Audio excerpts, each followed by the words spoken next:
बोलिए सद्गुरु महाराज की जय। सच्चे दरबार की जय। आज हम दिव्य ज्योति जागृति संस्थान की मासिक पत्रिका अखंड ज्ञान से साप्ताहिक सत्संग प्रस्तुत करते हैं और परम पावन आशुतोष महाराज जी से प्रेरित हैं। आज का सत्संग मई 2014 अखंड ज्ञान से लिया गया है और आज का विषय है फोटो की सजावट। सूर्य अस्त होने को था। मानो सूर्यदेव अपने सातों घोड़ों की लगामों को पकड़े अपने रथ पर पश्चिम दिशा की ओर तेजी से दौड़े जा रहे थे। पर जैसे जैसे ऊपर आकाश में सूर्यदेव का प्रकाश मंद होता जा रहा था, वैसे वैसे नीचे धरती पर एक मशहूर बाजार की दुकानों में रोशनी जोर पकड़ रही थी। सारा बाजार जगमगा उठा था। हर दुकान पर खरीदारों का तांता लग रहा था। इसी बाजार के आकर्षण का केंद्र था दूसरी मंजिल पर बना एक फोटो स्टूडियो। बाजार की अलग अलग आवाजों के बीच उस स्टूडियो के मालिक को अचानक किसी के खांसने की आवाज सुनाई दी। पहले तो उसने नजरअंदाज कर दिया, पर धीरे धीरे वह खांसी जैसे एक लड़ी बन गई। उत्सुकतावश उसने अपनी आरामदायक कुर्सी को छोड़ा और सीढ़ियों के नीचे झांक कर देखा। एक बहुत बूढ़े बाबा उसी स्टूडियो की सीढ़ियां चढ़ने के लिए एड़ी चोटी का जोर लगा रहे थे। उनका चेहरा झुर्रियों से भरा था, मानो जिंदगी के कठिन दौर की तपिश सहते सहते सिकुड़ गया हो। आंखें अंदर धसी हुई थी। शरीर पर एक फटा पुराना कुर्ता लटक रहा था जिसके बटन झड़ चुके थे। पाँव में टूटी सी चप्पल थी जो कब साथ छोड़ दे कुछ कहा नहीं जा सकता था। वह बूढ़े बाबा हर सीढ़ी पर पहुंचकर 2 मिनट हांफते और फिर दूसरा कदम बढ़ाने की हिम्मत जुटाते। हर बढ़ते कदम के साथ सांस उखड़ती और खांसी तेज हो जाती। वे लगातार खांस रहे थे। खांसते खांसते लड़खड़ाते कदम कब अगली सीढ़ी पर पड़ने की बजाय पिछली सीढ़ी पर पड़ जाते पता नहीं चलता था। और हर बार इसी क्रम में कमजोर हाथों की पकड़ से लाठी नीचे खिसक जाती। फिर झुकते, फिर चढ़ने का प्रयास करते।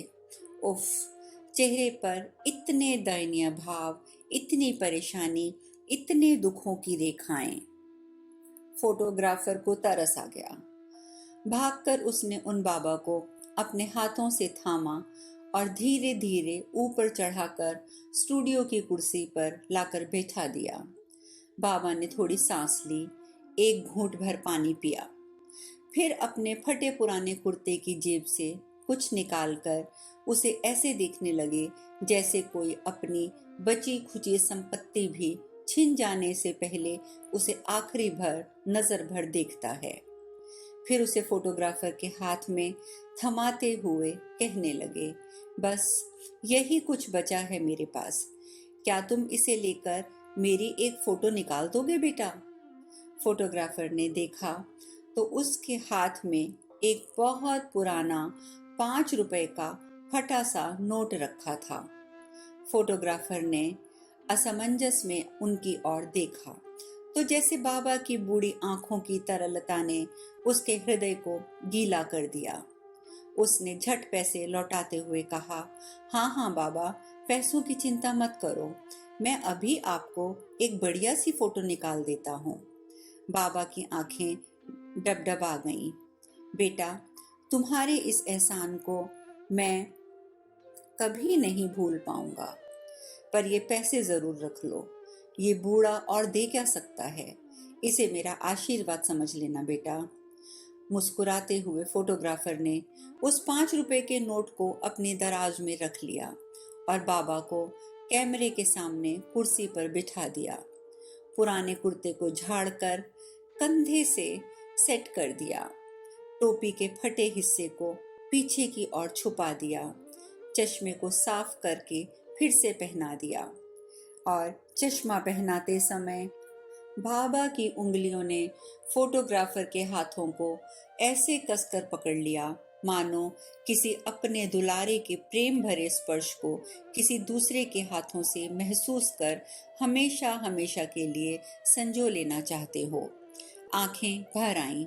स्पष्ट था कि जीवन की इस ढलती शाम में उनके बेटे ने उनका हाथ झटक दिया था, जिस हाथ ने कभी पूरी पूरी रात उसे थपकी दे देकर सुलाया था।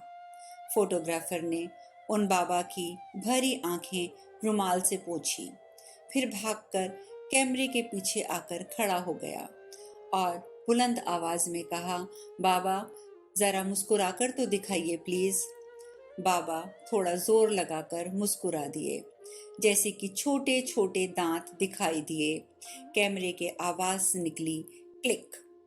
फोटोग्राफर ने कैमरा बंद करते हुए कहा, बाबा फोटो खिंच गई है, परसों मिल जाएगी। इतना कहकर उनके हाथ में एक रसीद थमा दी। बाबा के चेहरे पर संतुष्टि का भाव था, मानो अपनी जिंदगी का आखिरी काम भी समय रहते निपटा लिया हो। वह कहने लगे, अगर मैं ना आ पाऊं तो मेरे बेटे इसे ढूंढते ढूंढते जरूर आएंगे। ये उनके बहुत काम आएगी। तब इस फोटो को तुम उन्हें दे देना। और फिर वे खांसते हुए लड़खड़ाते कदमों से बाजार की भीड़ भाड़ में ओझल हो गए। अभी कुछ दिन ही बीते होंगे। सुबह सुबह वह फोटोग्राफर अपने स्टूडियो की झाड़ पोंछकर माँ लक्ष्मी के सामने धूप बत्ती कर रहा था। तभी दो नवयुवक धड़ाधड़ सीढ़ियां चढ़ते हुए स्टूडियो में घुसे और बोले, अरे भाई, क्या फोटो तैयार हो गई? फोटोग्राफर ने दोनों युवकों को ध्यान से देखा। आज से पहले तो मैंने इन्हें कभी अपने स्टूडियो में देखा ही नहीं। फिर भी खैर, उसने पूछा, कौन सी फोटो? युवकों ने एक साथ कहा, हमारे पिताजी की। इतना कहते हुए रसीद आगे बढ़ा दी। फोटोग्राफर ने जैसे ही रसीद देखी तो बूढ़े बाबा का चेहरा आंखों के सामने घूम गया। पहले रसीद को ध्यान से देखा, फिर उन दोनों नवयुवकों को। उनमें से एक का भी अभी नया नया ताजा ताजा मुंडन हुआ था। दिल धक से रह गया। क्या बाबा? पर तभी मन में दूसरा विचार आया, नहीं नहीं, ऐसा नहीं हो सकता। अभी कुछ दिन पहले ही तो फोटो खिंचवा कर गए हैं। मन ने आश्वासन दिया तो पीछे मुड़कर शोकेस में बाबा की फोटो को ढूंढने लगा, पर दिल था कि मानने को तैयार ही नहीं था। अरे बाबा ठीक हैं। नहीं, पर अगर बाबा ठीक हैं तो फिर खुद फोटो लेने क्यों नहीं आए? और ये नवयुवक, क्या इस उम्र में कोई शौकिया अपना मुंडन कराता है? दिल अनेक प्रश्न उठा रहा था। पता नहीं क्यों बाबा के साथ उस छोटी सी मुलाकात ने फोटोग्राफर को अंदर तक छू लिया था। उससे रहा नहीं गया। वह मुड़ा, उन युवकों से पूछ ही लिया, क्या आपके पिताजी का? एक युवक बोला, हाँ, एक रोड एक्सीडेंट में हमारे पिताजी का निधन हो गया। फोटोग्राफर के हृदय में ऐसी टीस उठी मानो किसी ने किसी गरीबी के देहांत की खबर सुनाई हो। आंखों में पानी की हल्की सी रेखा खिंच गई। बाबा का चेहरा बार बार आंखों के सामने आ रहा था। फोटोग्राफर ने फिर युवकों को ध्यान से देखा। अरे, इनके चेहरे को तो देखकर कहीं से नहीं लगता कि इनके सिर से पिता का साया छिन गया हो। युवक आगे कहता जा रहा था, हमें तो दुर्घटना का पता नहीं चला, इसीलिए लोग पिताजी के शरीर को लावारिस मुर्दा घर ले गए। वहीं उनका संस्कार भी हो गया। हाँ, उनके कुर्ते की जेब से ये रसीद मिली थी जो वहां के अफसरों ने हमें दी। यही देखकर हम यहाँ पहुंचे हैं कि शायद पिताजी अपनी तस्वीर खिंचवा कर गए हों।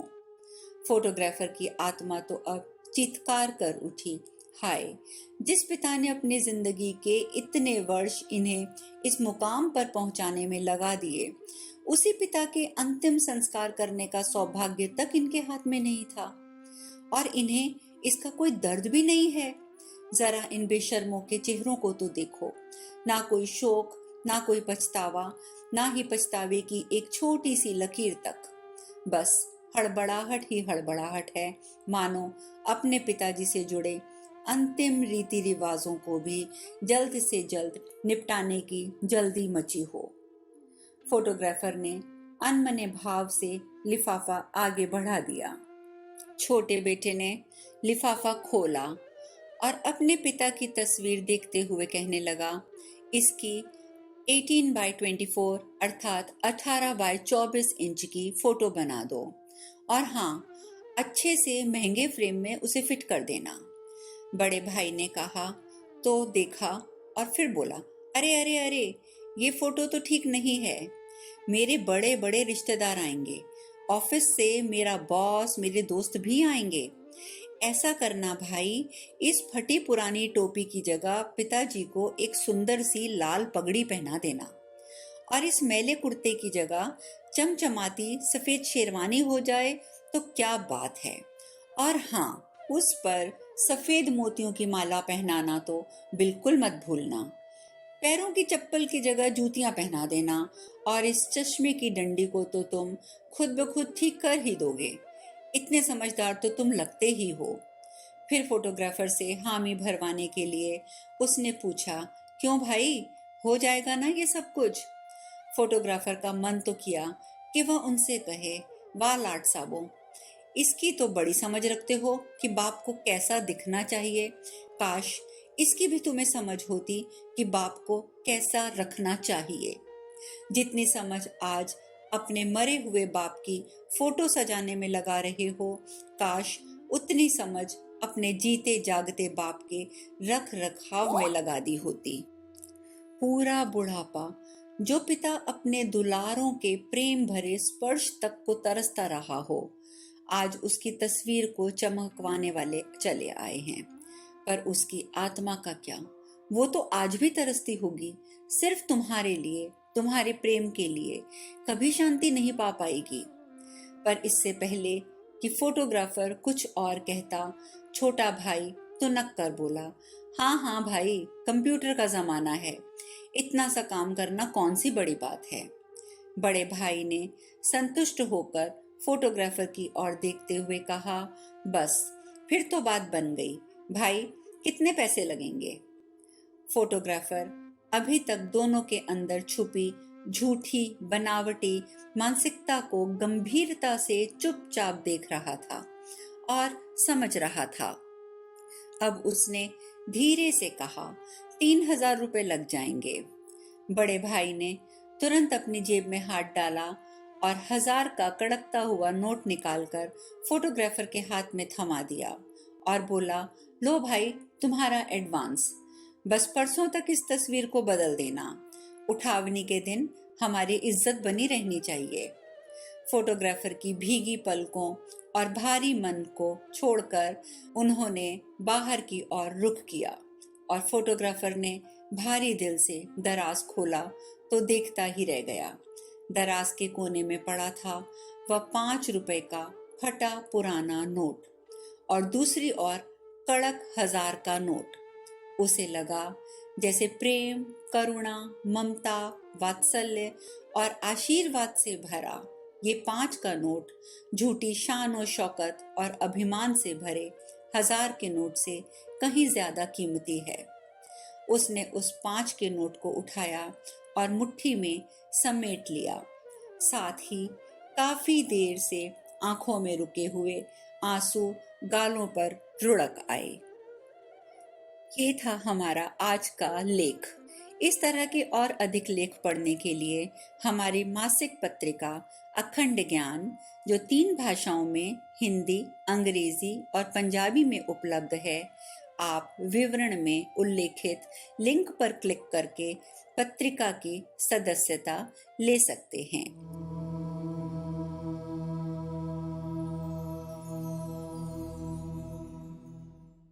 अभी आपने अखंड ज्ञान का सत्संग सुना। सर्वप्रथम मैं इसके लिए आभार प्रकट करती हूँ और आपसे प्रार्थना करती हूँ कि आप सब विश्रामदायक स्थिति में बैठ जाएं। अपने नेत्रों को बंद कर लें। अपना ध्यान सांसों पर केंद्रित करें। एक लंबी गहरी सांस पेट तक भरें। कुछ क्षण रोकें और अब पेट को अंदर खींचते हुए सांस को बाहर छोड़ दें। इस प्रकार इन आती जाती सांसों के द्वारा आप शांति के महत्वपूर्ण क्षणों का पूर्ण आनंद लें और इसके साथ साथ विचार करें कि अखंड ज्ञान से आपने आज जो सत्संग सुना है उसकी शिक्षा को आप किस प्रकार अपने जीवन में उतार सकते हैं।